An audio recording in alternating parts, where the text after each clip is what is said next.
ಅಣು ಅಣುವಿನಲ್ಲೂ ಕನ್ನಡತನ ಬಿತ್ತರಿಸುವಂತಹ ಕನ್ನಡಿಗರ ಹೆಮ್ಮೆಯ ವಾಹಿನಿ ಎನ್ಕೆಆರ್ ವಾಹಿನಿ ಸಾದರಪಡಿಸುವಂತಹ ಧರ್ಮಜ್ಯೋತಿ ಕಾರ್ಯಕ್ರಮಕ್ಕೆ ತಮ್ಮೆಲ್ಲರಿಗೂ ಪ್ರೀತಿಪೂರ್ವಕ ಸ್ವಾಗತ ಸುಸ್ವಾಗತ.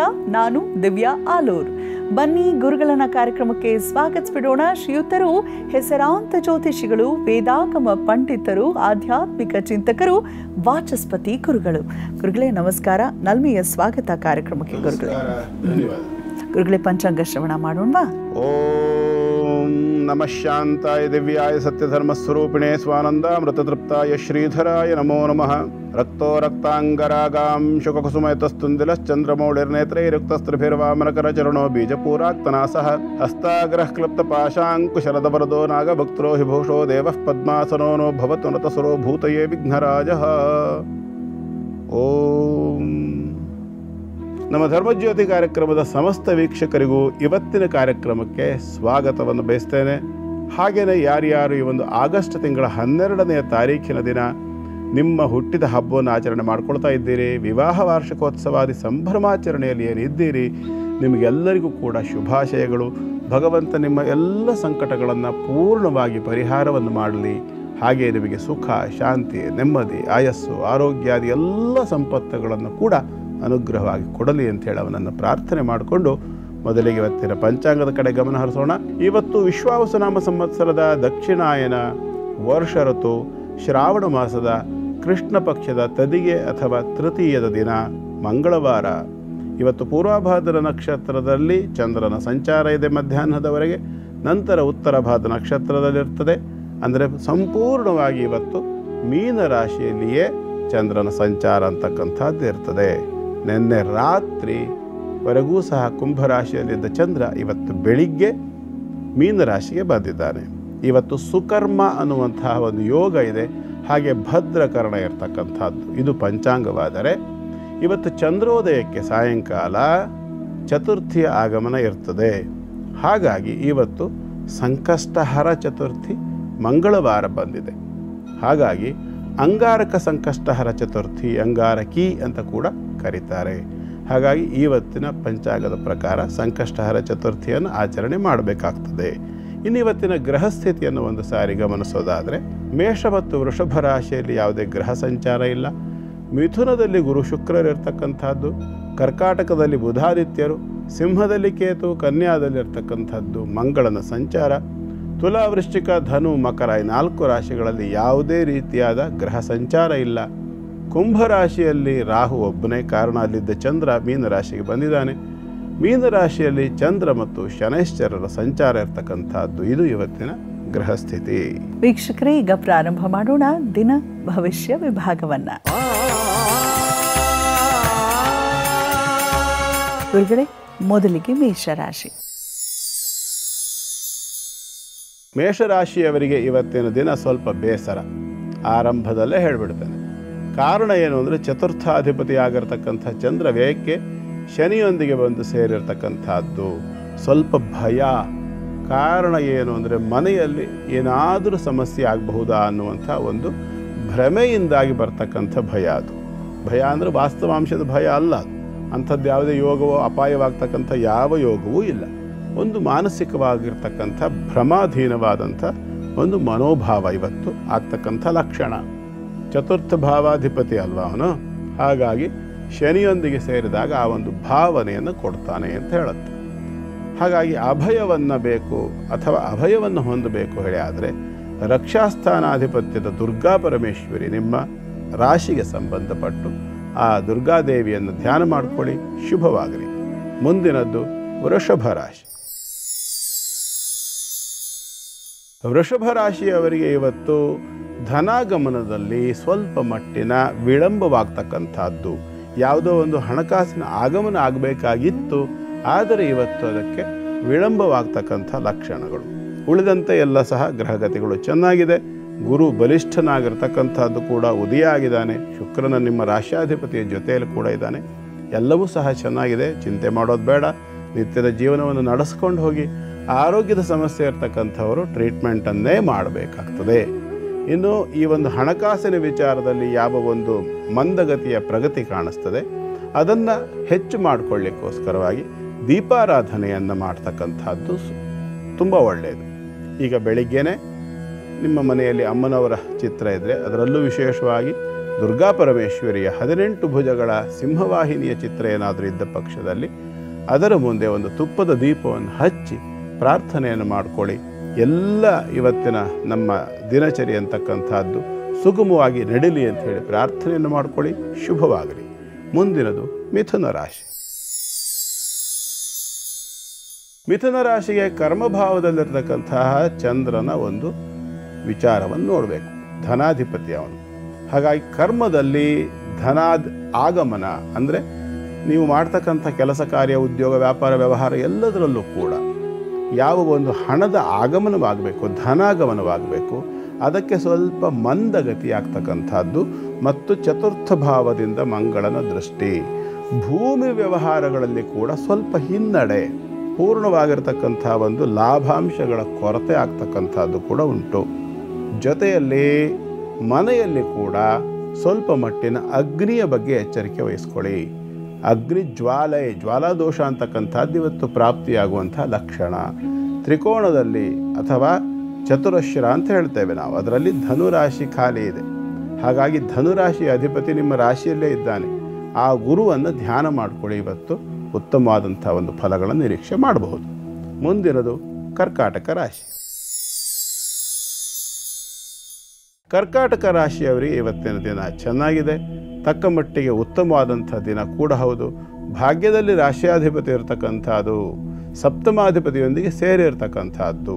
ವ್ಯಾಪಾರ ವ್ಯವಹಾರಗಳಲ್ಲಿ ಕೂಡ ಸ್ವಲ್ಪ ಮಟ್ಟಿನ ಲಾಭವನ್ನು ನೋಡಬಹುದು.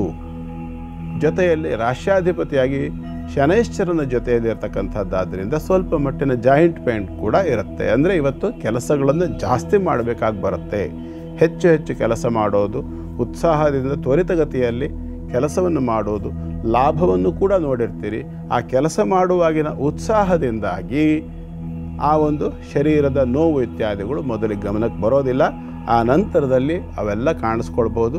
ಸ್ವಲ್ಪ ವಿಶ್ರಾಂತಿ ಮಾಡಿ, ಶನೈಶ್ಚರ ಆದ್ದರಿಂದ ಒಂದು ಎಳ್ಳೆಣ್ಣೆ ದೀಪವನ್ನು ನಿಮ್ಮ ಮನೆಯ ದೇವರ ಮುಂದೆ ಹಚ್ಚಿ ಉರಿಸಿ ಅದಕ್ಕೆ ನಮಸ್ಕಾರವನ್ನು ಮಾಡಿಕೊಂಡು ಪ್ರಾರ್ಥನೆ ಮಾಡಿಕೊಳ್ಳಿ.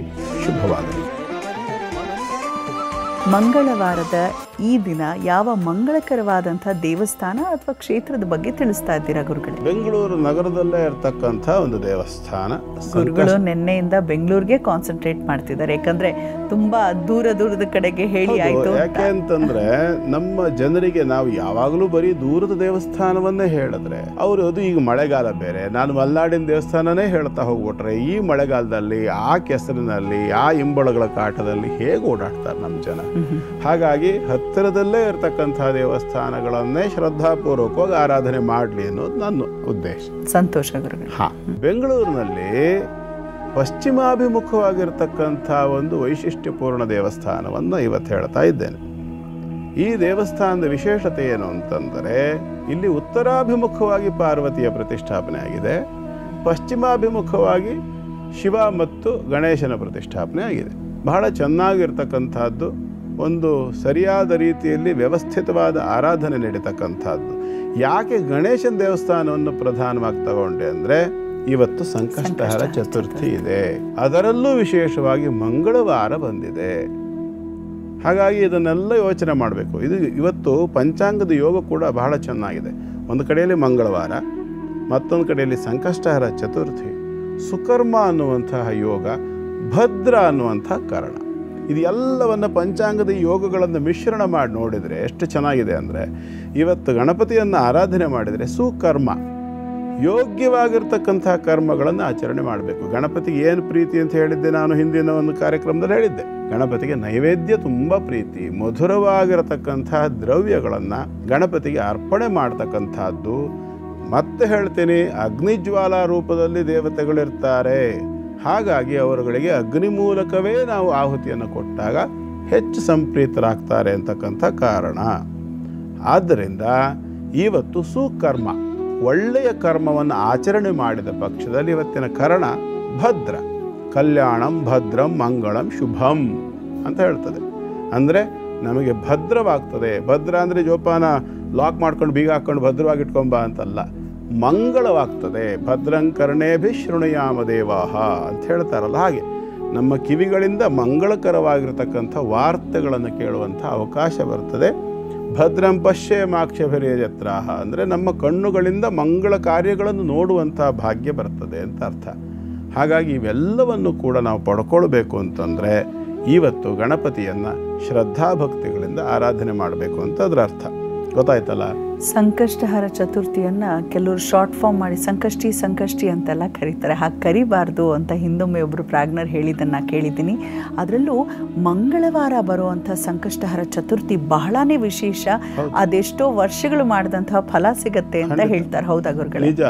21 ವರ್ಷಗಳ ಕಾಲ ನಿರಂತರವಾಗಿ ಸಂಕಷ್ಟಹರ ಚತುರ್ಥಿಯ ವ್ರತವನ್ನು ಆಚರಣೆ ಮಾಡಿದರೆ ಯಾವ ಫಲ ಬರ್ತದೆಯೋ ಆ ಒಂದು ಫಲ ಅಂತಕ್ಕಂಥದ್ದು ಒಂದು ಮಂಗಳವಾರ ದಿವಸ ಬಂದಂತಹ ಸಂಕಷ್ಟಹರ ಚತುರ್ಥಿಯನ್ನು ಆಚರಣೆ ಮಾಡಿದರೆ ಬರ್ತದೆ ಅಂತಕ್ಕಂಥ ವಿಚಾರ. ಇದರಲ್ಲಿ ನಮ್ಮಲ್ಲಿ ಇನ್ನೊಂದು ಬಹಳ ಅದ್ಭುತವಾದ ಗ್ರಹಯೋಗ ಬಂದಿದೆ ಇವತ್ತು.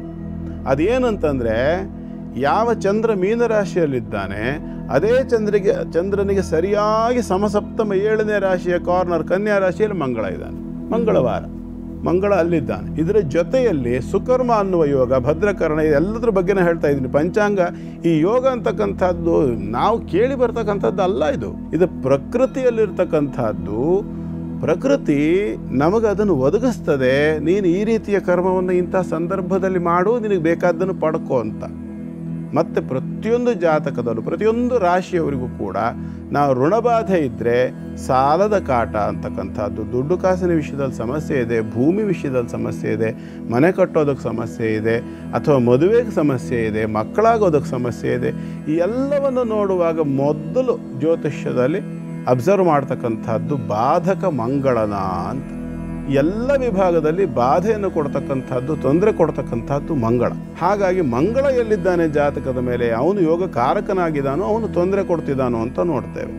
ಹಾಗಾಗಿ ಮಂಗಳ ಸರಿಯಾಗಿದ್ದಾನೆ ಹೇಳಾದರೆ ನಿವೃತ್ತಿ ಆಗ್ತದೆ. ಅಥವಾ ಮಂಗಳದಿಂದ ಬಂದಿರತಕ್ಕಂಥ ಬಾಧೆಯನ್ನು ನಿವೃತ್ತಿ ಮಾಡ್ಕೊಳ್ಳೋದಕ್ಕೆ ಏನು ಮಾಡಬೇಕು ಅಂತ ಕೂಡ ನಾವು ಚಿಂತನೆ ಮಾಡ್ತೇವೆ ಜ್ಯೋತಿಷ್ಯದಲ್ಲಿ. ಹಾಗಾಗಿ ಇವತ್ತು ನೋಡಿ ದೈವ ಯೋಗ ಹೇಗಿದೆ ಅಂದರೆ, ಎಲ್ಲವೂ ಸಹ ಒಟ್ಟಾರೆ ಅತ್ಯಂತ ಶುಭಕರವಾಗಿ ಕೂಡು ಬಂದಿರೋದು. ಎಲ್ಲವೂ ಬಹಳ ಅದ್ಭುತವಾಗಿ ಕೂಡಿ ಬಂದಿದೆ ಅಂತ. ಆ ಕೂಡು ಬಂದಿರೋದ್ರ ಜೊತೆಯಲ್ಲಿ ಒಂದು ಅದ್ಭುತ ಏನಪ್ಪ ಅಂತಂದ್ರೆ, ಸೂರ್ಯಾಸ್ತ ಅಥವಾ ಚಂದ್ರೋದಯ ಅನ್ನೋ ಕಾಲಕ್ಕೆ ಯಾವಾಗ ವ್ರತಾಚರಣೆ ಪೂಜೆ ಅಂತ ಮಾಡ್ತೀರಿ ನೀವು, ಆವಾಗ ಪೂರ್ವಭಾದ ನಕ್ಷತ್ರವೂ ಇಲ್ಲ.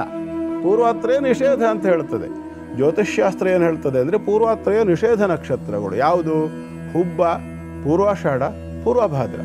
ಈ 3 ನಕ್ಷತ್ರಗಳು ನಿಷೇಧ ನಕ್ಷತ್ರಗಳು ಅಂತ ಹೇಳಿದೆ.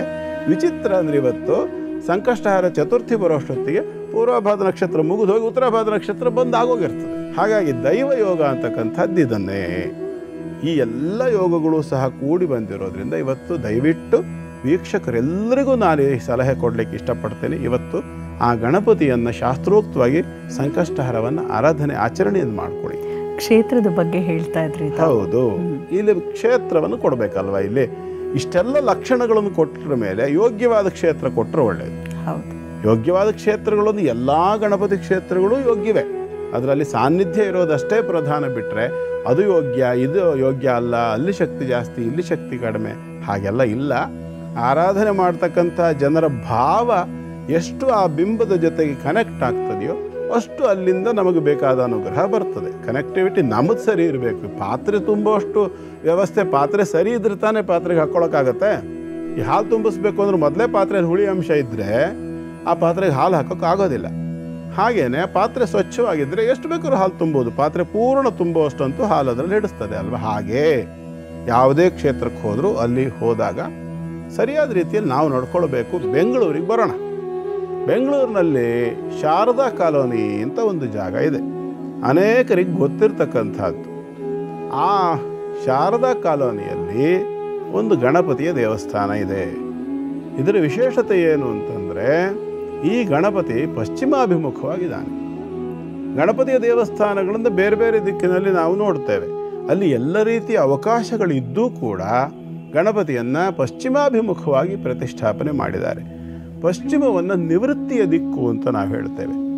ಗಣಪತಿಯನ್ನು ಇವತ್ತು ಆರಾಧನೆ ಮಾಡ್ತಕ್ಕಂಥದ್ದು ಸಂಕಷ್ಟಹಾರ ಅಂತ. ಅದು ಸಂಕಷ್ಟಿ ಅಂತ ಹೇಳ್ತಾರೆ ಅಂತಂದ್ರಲ್ಲ ನೀವು ದಿವ್ಯ. ವಾಸ್ತವಾಂಶ ಅದು ಸಂಕಷ್ಟಿ ಅಲ್ಲ. ಸಂಕಷ್ಟ ಹರ ಅಂತ ನಾನು ಹೇಳಿದ್ದೀನಿ. ಯಾವಾಗಲೂ ಪ್ರತಿಯೊಂದು ಪದಕ್ಕೂ ಒಂದು ಅರ್ಥ ಇರ್ತದೆ, ನಾವು ಅರ್ಥ ಮಾಡ್ಕೋಬೇಕು. ಇವತ್ತು ಸಂಕಷ್ಟಿ ಹಾಗೆ ಹೇಳಬಾರ್ದು. 1-2 ಪದ 2 ಅಕ್ಷರ ಜಾಸ್ತಿ ಹೇಳೋದಕ್ಕೆ ನಮಗೇನು ಕಷ್ಟ, ವಚನೇ ಕಾದರಿದ್ರತ ಅಂತ. ಹಾಗಾಗಿ ಸಂಕಷ್ಟ ಹರ ಅಂತಲೇ ಹೇಳ್ಬೋದು, 5 ಅಕ್ಷರ ಹೇಳೋಕ್ಕೆ ಅಂತಂದರೆ. ಹಾಗಾಗಿ ಸಂಕಷ್ಟ ಹರ ಚತುರ್ಥಿ ಇವತ್ತಿನ ದಿನ ಶಾರದಾ ಕಾಲೋನಿಯಲ್ಲಿ ಇರ್ತಕ್ಕಂಥ ಪಶ್ಚಿಮಾಭಿಮುಖಿ ಗಣಪತಿಯನ್ನು ದರ್ಶನ ಮಾಡಿಕೊಳ್ಳಿ. ನಿವೃತ್ತಿಯನ್ನು ಮಾಡ್ತಕ್ಕಂಥವನು ನಿಮ್ಮ ಸಂಕಟಗಳೆಲ್ಲವೂ ಸಹ ಪರಿಹಾರವಾಗಲಿ ಎಂದು ಪ್ರಾರ್ಥನೆಯನ್ನು ಮಾಡಿಕೊಳ್ಳಿ. ಇಲ್ಲಿ ಇನ್ನೊಂದು ವಿಚಾರ ಇದೆ. ಇಲ್ಲಿ ಅಮ್ಮನವರು ಉತ್ತರಾಭಿಮುಖವಾಗಿದ್ದಾಳೆ. ವಿಶೇಷ ಏನು ಅಂತಂದರೆ, ಉತ್ತರಾಭಿಮುಖವಾಗಿ ದೇವತಾ ಚೈತನ್ಯದಲ್ಲಿ ಸ್ತ್ರೀ ಚೈತನ್ಯವನ್ನು ಇಟ್ಟರೆ, ಸ್ತ್ರೀ ಅಂತಕ್ಕಂಥದ್ದು ಐಶ್ವರ್ಯ ಅಥವಾ ಪ್ರಕೃತಿ ತತ್ವದ ರೂಪವಾಗಿರ್ತದೆ. ಹಾಗಾಗಿ ಗಣಪತಿಯನ್ನು ಆರಾಧನೆ ಮಾಡಿ ಸಂಕಷ್ಟ ಹರಣ ಮಾಡಿಕೊಳ್ಳೋದ್ರ ಜೊತೆಯಲ್ಲಿ ಮಂಗಳವಾರ ಕೂಡ ಇದೆಯಲ್ಲ ಇವತ್ತು. ಹಾಗಾಗಿ ದೇವಿ ಆರಾಧನೆಗೂ ಕೂಡ ಶ್ರೇಷ್ಠ. ಸಂಕಷ್ಟಹರ ಚತುರ್ಥಿ ವ್ರತವನ್ನು ಆಚರಣೆ ಮಾಡಿಕೊಂಡು ಪಕ್ಕದಲ್ಲಿ ಉತ್ತರಾಭಿಮುಖವಾಗಿರ್ತಕ್ಕಂತಹ ಅಮ್ಮನವರಿಗೆ ಕೂಡ ಅರ್ಚನ ಪ್ರಿಯ ದೇವಿ ಆದ್ದರಿಂದ ಆ ಅಮ್ಮನವರಿಗೆ ಕುಂಕುಮಾರ್ಚನೆಯನ್ನು ಕೂಡ ಮಾಡಿಕೊಳ್ತಕ್ಕಂಥದ್ದು. ಇದು ಎರಡೂ ಸಹ ಒಟ್ಟಾಗಿ ಕೂಡಿ ಬಂದಿದೆ, ಒಟ್ಟಾಗಿ ಸನ್ನಿಧಾನ ಇದೆ. ಬೆಂಗಳೂರು ನಗರದಲ್ಲಿದೆ, ಶಾರದಾ ಕಾಲೋನಿಯಲ್ಲಿ ಇರತಕ್ಕಂಥದ್ದು. ದರ್ಶನವನ್ನು ಮಾಡಿ ಅವನ ಅನುಗ್ರಹ ಸೇವೆಗಳನ್ನು ಮಾಡಿ ಮುಂದೆ ಆಚಾರ ವಿಚಾರ ವಿಭಾಗದಲ್ಲಿ ನೀವು ಅಗ್ನಿತತ್ವ ರೂಪದಲ್ಲಿ ಗಣಪತಿಯನ್ನು ಆರಾಧನೆ ಮಾಡೋದಾದರೆ ನಿಮ್ಮ ಮನೆಯಲ್ಲೇ ನೀವು ಹೇಗೆ ಆರಾಧನೆ ಮಾಡಿಕೊಳ್ಬಹುದು, ಅದಕ್ಕೆ ಏನೇನು ವಸ್ತುಗಳು ಬೇಕು, ಅದನ್ನು ಹೇಗೆ ಸಿದ್ಧಪಡಿಸ್ಕೋಬೇಕು ಅನ್ನೋದನ್ನು ಕೂಡ ನಾನು ನಿಮ್ಗೆ ಹೇಳ್ಕೊಡ್ತೀನಿ. ಯಾವ್ಯಾವ ಐಟಮ್ ಅನ್ನೋದನ್ನು ಹೇಳ್ತೀನಿ. ಹಾಗಾಗಿ ಒಂದು ಪೆನ್ನು ಪೇಪರ್ ರೆಡಿ ಮಾಡ್ಕೊಳ್ಳಿ, ಬರ್ಕೊಂಡು ಹೇಗೆ ಮಾಡಬೇಕು ಆಚಾರ ವಿಚಾರದಲ್ಲಿ ಗಣಪತಿಯನ್ನು ಅಗ್ನಿತತ್ವದಲ್ಲಿ ಹೇಗೆ ನಾವು ಸಂತುಷ್ಟಿಗೊಳಿಸಬೇಕು ಅನ್ನೋ ವಿಚಾರವನ್ನು ಮುಂದೆ ತಿಳಿಸ್ಕೊಳ್ಳಿ. ನೀವು ಹೇಳ್ತಾ ಇದ್ರಿ ಗುರುಗಳೇ, ಇವತ್ತು ಸಂಕಷ್ಟಹರ ಚತುರ್ಥಿ ಆಗಿರೋದ್ರಿಂದ ಹೇಗೆ ಗಣಪನನ್ನ ಸಂತುಷ್ಟಗೊಳಿಸಬೇಕು, ಅಗ್ನಿಗೆ ನೈವೇದ್ಯವನ್ನ ಹಾಕೋ ಮುಖೇನ ಅಂತ. ಬಹುಶಃ ಎಲ್ಲರೂ ಆ ಪದ್ಧತಿಯನ್ನ ಪರಿಪಾಲಿಸೋದಿಲ್ಲ ಜನಸಾಮಾನ್ಯರು. ಸೊ ಅದರ ಒಂದು ತತ್ವ ಸಿದ್ಧಾಂತ ಸರಿಯಾಗಿ ಮನೆಯಲ್ಲಿ ಬಹಳ ದಿನಗಳಿಂದ ಪೂರ್ವಜರು ಮಾಡ್ಕೊಂಡು ಬಂದಿದ್ರೆ ಮಾತ್ರ ಅದನ್ನ ಮಾಡಲಾಗತ್ತೆ. ಆದರೆ ನೀವು ಹೇಳ್ತಿರೋದು ನೋಡಿದ್ರೆ ಎಲ್ಲರೂ ಅರ್ಹರು, ಎಲ್ಲರೂ ಮಾಡಬಹುದು ಅನ್ನೋದಾದ್ರೆ ಆಸಕ್ತಿ ಹೆಚ್ಚಾಗಿರ್ಬೋದು. ಹೇಗೆ ಮಾಡಬೇಕು ಗುರುಗಳೇ? ಮೊದಲನೇದಾಗಿ 2 ವಿಚಾರಗಳನ್ನು ತಿಳ್ಕೋಬೇಕು. ಶ್ರದ್ಧೆಯಿಂದ ಮಾಡಬೇಕು, ಭಕ್ತಿಯಿಂದ ಮಾಡಬೇಕು. ಒಂದು ಸರಿಯಾಗಿ ಮಾಡಬೇಕು, 2ನೇದು ತಪ್ಪು ಮಾಡಿದರೆ ಅದರಿಂದ ಯಾವುದೇ ರೀತಿಯಾದ ರಿಸಲ್ಟ್ ಸಿಗೋದಿಲ್ಲ. ಅನುಷ್ಠಾನ ಅಂತಕ್ಕಂಥದ್ದು ಬಹಳ ಪರ್ಫೆಕ್ಷನ್ ಇರಬೇಕಾಗಿರ್ತಕ್ಕಂಥ ಒಂದು ಕರ್ಮ. ಅದಿಲ್ಲ, ನಿಮಗೆ ಅಗ್ನಿತತ್ವ ರೂಪದಲ್ಲಿ ಅವನನ್ನು ಆರಾಧನೆ ಮಾಡಲಿಕ್ಕೆ ಸಾಧ್ಯ ಇಲ್ಲ ಅಂದರೆ ಅದೂ ಒಂದು ಹೇಳ್ಬಿಡ್ತೇನೆ. ಅವಾಗೇನು ಮಾಡಬೇಕು ನೀವು ಅಂತಂದರೆ, ಗಣಪತಿಗೆ ಸಂಬಂಧಪಟ್ಟಿರ್ತಕ್ಕಂಥ ಯಾವುದಾದರೂ ಒಂದು ಬಿಂಬವನ್ನು ಸಿದ್ಧಪಡಿಸ್ಕೊಳ್ಳಿ. ವಿಗ್ರಹ ಬರ್ತದೆ, ಫೋಟೋ ಬರ್ತದೆ. ಅದಿಲ್ಲ ಅಂತಂದರೆ ನಮ್ಮಲ್ಲಿ ಸಗಣಿಯಿಂದ ಕೂಡ ಪಿಳ್ಳಾರಪ್ಪ ಅಂತ ಮಾಡಿಟ್ಕೊಂಡು ಮಾಡ್ತಾರೆ. ಅರಿಶಿನದ ಒಂದು ಉಂಡೆಯನ್ನು ಮಾಡಿಟ್ಕೊಂಡು ಅದಕ್ಕೂ ಕೂಡ ಗಣಪತಿ ಅಂತ ಆರಾಧನೆ ಮಾಡಲಿಕ್ಕೆ ಬರ್ತದೆ. ತತ್ವ ನಮ್ಮ ಭಾವದ ಒಳಗಡೆ ಇರತಕ್ಕಂಥದ್ದಲ್ವಾ. ಹಾಗಾಗಿ ಪೂಜಾ ವಿಧಾನ ಮತ್ತು ಇದನ್ನೆಲ್ಲ ನಾನು ಹೇಳ್ತೀನಿ, ಸರಿಯಾಗಿ ಗಮನಿಸ್ಕೊಳ್ಳಿ. ಯಾವಾಗ ಪ್ರಾರಂಭ ಮಾಡಬೇಕು ಅನ್ನೋದ್ರಿಂದ ಸಮಯದ ಜೊತೆಗೆ ತಿಳಿಸಿ ಗುರುಗಳೇ. ಇದು ಪ್ರದೋಷದಿಂದ ಆರಂಭ ಮಾಡಬೇಕು. ಪ್ರದೋಷ ಕಾಲಾದಾರಭ್ಯ ಚಂದ್ರೋದಯ ಪರ್ಯಂತಂ ಅಂತ. ಪ್ರದೋಷ ಕಾಲದಲ್ಲಿ ಆರಂಭ ಮಾಡೋದಂದ್ರೆ ಹೇಗೆ? ಪ್ರದೋಷ ಎಷ್ಟೊತ್ತಿಗೆ ಆರಂಭ ಆಗುತ್ತೆ ಅಂದರೆ ಸುಮಾರು 5:30 ನಂತರದಲ್ಲಿ ಆರಂಭ ಆಗುತ್ತೆ, ಸಾಯಂಕಾಲ. ಹಾಗಾಗಿ ಇವತ್ತು ಆದಷ್ಟು ನಿರಾಹಾರದಲ್ಲಿ ಇರ್ತಕ್ಕಂಥದ್ದು ಉತ್ತಮ. ನಿಮ್ಮ ಶರೀರದ ಪ್ರಕೃತಿಯನ್ನು ನೋಡ್ಕೊಳ್ಳಿ. ಆದರೆ ಏಕದಳ ಧಾನ್ಯದಿಂದ ನಿರ್ಮಾಣವಾದ ಯಾವುದೇ ಆಹಾರವನ್ನು ಸ್ವೀಕಾರ ಮಾಡಲಿಕ್ಕೆ ಅವಕಾಶ ಇಲ್ಲ. ಅಂದರೆ ವ್ರತಕ್ಕೆ ನಾನು ನಿಯಮವನ್ನು ಹೇಳ್ತಾ ಇರೋದು. ಏಕದಳ ಧಾನ್ಯ ಯಾವ್ಯಾವುದು ಅಂತ ನಿಮಗೆ ಗೊತ್ತಿದೆ. ಗೋಧಿನೂ ಸಹ ಏಕದಳ ಧಾನ್ಯ, ಅಕ್ಕಿನೂ ಏಕದಳ, ರಾಗಿ ಕೂಡ ಹೌದು, ಜೋಳ ಕೂಡ ಹೌದು, ನವಣೆ, ಸಜ್ಜೆ ಇತ್ಯಾದಿ ಪ್ರತಿಯೊಂದು ಕೂಡ ಆಹಾರದಲ್ಲಿ ಪ್ರಧಾನವಾಗಿ ಉಪಯೋಗಿಸ್ತಕ್ಕಂಥ ಎಲ್ಲ ವಸ್ತುಗಳು ಕೂಡ ಏಕದಳ ಧಾನ್ಯಗಳೇನೆ. ದ್ವಿದಳ ಧಾನ್ಯ ಅಂದರೆ ಬೇಳೆ ಮಾಡಲಿಕ್ಕೆ ಬರ್ತಕ್ಕಂಥ ಎಲ್ಲವೂ ಕೂಡ ದ್ವಿದಳ ಧಾನ್ಯಗಳು. ಹಾಗಾಗಿ ಏಕದಳ ಧಾನ್ಯವಲ್ಲದ ಧಾನ್ಯದಿಂದ ನಿಮಗೆ ಬೇಕಾದ ಆಹಾರವನ್ನು ಮಾಡಿ ಸಿದ್ಧಪಡಿಸ್ಕೋಬೋದು.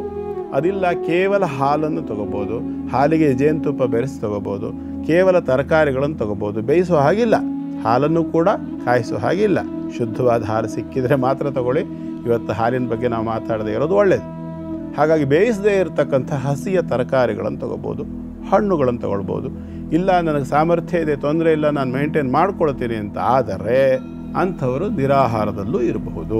ಕೆಲವರು ಉಪ್ಪಿಟ್ಟು ಮಾಡ್ಕೊಳ್ತಾರಲ್ಲ ಗುರುಗಳೇ, ಅದಕ್ಕೆ ಅವಕಾಶ ಇಲ್ಲ. ಅದು ಉಪ್ಪಿಟ್ಟು ಮಾಡಿದ್ರೆ ಏಕದಳ ಧಾನ್ಯನೇ ಅಲ್ವಾ, ಗೋಧಿ ರವೆ ಇಲ್ಲ ಅಕ್ಕಿ ರವೆ, ಇದರಿಂದ ಉಪ್ಪಿಟ್ಟು ಮಾಡಬೇಕಲ್ವಾ. ಸೊ ಪ್ರಯೋಜನವಿಲ್ಲ. ಇಲ್ಲ ಅಂದರೆ ವ್ರತ ಮಾಡೋರಿಗೆ ಮಾತ್ರ ಇದನ್ನ ಹೇಳ್ತಿರೋದು, ಎಲ್ರಿಗೂ ಅಲ್ಲ. ನೀವು ಹಾಗಾಗಿ ನಾನು ಉಪವಾಸ ಇದ್ದೇನು ಮಾಡಬೇಕು, ಹಂಗಾಗತ್ತಾ ಹಿಂಗಾಗತ್ತಾ, ದೇಹದಂಡನ ಮಾಡಿದ್ರಿಂದ ಎಲ್ಲ ಸಿಕ್ಬಿಡುತ್ತಾ? ದೇಹದಂಡನೆ ಅಲ್ಲ ಅದು. ಶರೀರಕ್ಕೆ ಆಹಾರ ಹೆಚ್ಚಾದ ಕೂಡಲೇ ಆಲಸ್ಯ ಬರ್ತದೆ, ಮನಸ್ಸಿನ ಯೋಚನೆಗಳು ಎಲ್ಲೆಲ್ಲೋ ಓಡ್ತದೆ, ಏಕಾಗ್ರತೆ ಬರೋದಿಲ್ಲ. ಖಾಲಿ ಹೊಟ್ಟೆಯಲ್ಲಿ ಕೂತಾಗ ಬಂದ ಏಕಾಗ್ರತೆ ಹೊಟ್ಟೆ ತುಂಬಿದಾಗ ಬರೋದಿಲ್ಲ. ಅನುಭವದ ಮೇಲೆ ಹೇಳ್ತಾ ಇದ್ದೇನೆ, ಸುಮ್ಮನೆ ಹೇಳ್ತಿಲ್ಲ. ನನ್ನ ಸ್ವಂತ ಅನುಭವದ ಮೇಲೆ ನಾನು ಹೇಳ್ತಿರೋ. ಯಾವುದನ್ನು ಇಲ್ಲಿ ಕೂತ್ಕೊಂಡು ಏನೋ ಒಂದು ಪುಸ್ತಕದ ಬದನೆಕಾಯಿ ನಿಮ್ಗೆ ಹೇಳ್ತೀನಿ ಅಂತ ದಯವಿಟ್ಟು ತಿಳ್ಕೊಬೇಡಿ. ನನಗೆ ಅನುಭವ ಇಲ್ಲದೆ ಇರುವಂಥ ಯಾವುದೇ ಒಂದು ಆಚರಣೆಯನ್ನು ನಿಮಗೆ ನಾನು ಹೇಳಲ್ಲ, ಯಾಕೆಂದ್ರೆ ಮಾಡೋಕ್ಕಾಗಲ್ಲ, ನನಗೆ ಚೆನ್ನಾಗಿ ಗೊತ್ತು.